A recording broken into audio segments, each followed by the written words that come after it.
நம்ம கவனம் எப்போதுமே மேலேதான் இருக்கும். பணம், பதவி, மரியாதை, அடுத்த நிலை, அடுத்த வெற்றி. ஆனா அடியில் என்ன நடக்குது, உள்ளுக்குள்ள என்ன குலுங்குது, அதை யாரும் பார்க்க மாட்டாங்க. மூலாதார சக்கரம், அந்த அடிப்படை.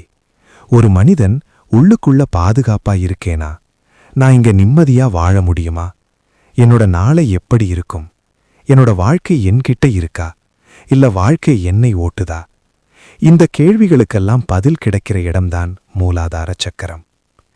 இந்த இடத்துல குழப்பம் வந்தா வாழ்க்கை முழுக்க அதோட தாக்கம் இருக்கும். நம்ம ஊர்ல பார்க்கறோம், ஒருத்தன் எல்லாம் இருந்தும் எப்பவும் பதட்டமா இருப்பான். சின்ன விஷயத்துக்கே உள்ளுக்குள்ள ஒரு நடக்கம். யாராவது ஏமாத்திடுவாங்களோ, என்னோட வேலை போயிடுமோ, நாளைக்கு என்ன ஆகுமோ. இந்த பயம் வெளியிலிருந்து வரல, உள்ளுக்குள்ள இருந்தே வருது. இது கேரக்டர் பிரச்சனை கிடையாது,